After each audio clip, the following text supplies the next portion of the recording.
OBC समाजाप्रमाणे Maratha समाजाला सवलती देण्याचा निर्णय आता फडणवीस सरकारने जाहीर केला आहे। मराठा समाजाला शैक्षणिक सवलती आणि सोयीसुविधा लागू करण्याचा निर्णय घेण्यात आलाय। ओबीसींप्रमाणे तब्बल 8 योजना या मराठा समाजासाठी सुरू करण्यात येणार आहेत।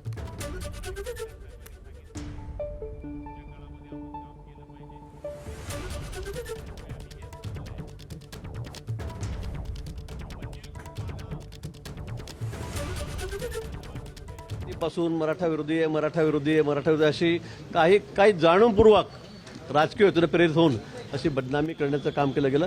आजपर्यंत कुठल्याही सरकारने दिलं नाही, आजपर्यंत कुठल्याही मुख्यमंत्र्यांनी मराठा समाजाला न्याय दिला नाही। जे गरजू आहेत, जे गरीब आहेत, अशा लोकांना त्यांना न्याय देण्याचं काम देवेंद्रजींनी या ठिकाणी केलेलं आहे। तर ओबीसींप्रमाणेच 8 योजना मराठा समाजाकरता सुरू होणार आहेत। या योजना कोणत्या आहेत पाहूया। शालांत परीक्षोत्तर शिष्यवृत्ती योजना,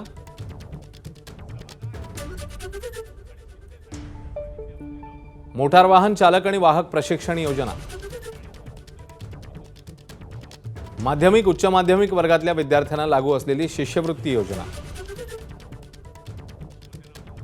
व्यावसायिक अभ्यासक्रमासाठी प्रवेश घेतलेल्या उमेदवारांकरता लागू असलेली योजना, तर ओबीसी विद्यार्थी पात्र शैक्षणिक सवलती मराठा विद्यार्थ्यांनाही लागू होणार। याशिवाय इतर मागास प्रवर्गास लागू करण्यात आलेल्या सर्व शैक्षणिक सवलती या मराठा समाजाला मिळणार आहेत। ओबीसी विद्यार्थ्यांचा कोटा पूर्ण झाल्यानंतर त्या जागांवर मराठा विद्यार्थ्यांना देखील सवलती असतील। दरम्यान मराठा नेत्यांनी या निर्णयाचं स्वागत केलंय, तर ओबीसी आंदोलक लक्ष्मण हाकेंनी सरकारवर टीका केली आहे।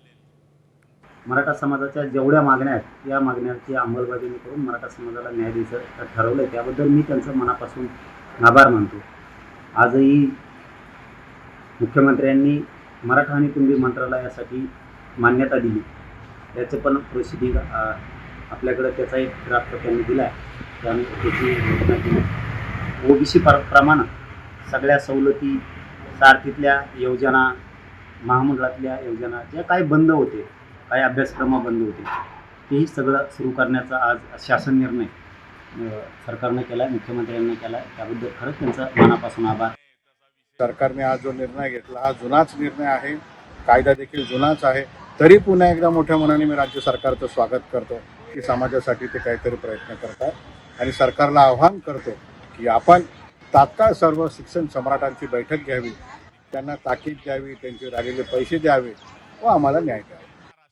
मला वाटतंय फडणवीस साहेब, तुम्ही 12-13 करोड जनतेचे मुख्यमंत्री आहात, पण ओबीसींच्या मागण्यांना वाटाण्याची अक्षता, SC ST बांधवांचं बजेट इतरत्र खात्यांना वळवणं आणि मराठा समाजाच्या वेगवेगळ्या मागण्यांना रेड कार्पेट तुम्ही घालता।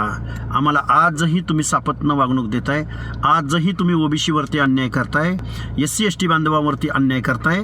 आम्ही या तुमच्या धोरणाचा जाहीर निषेध करत आहोत।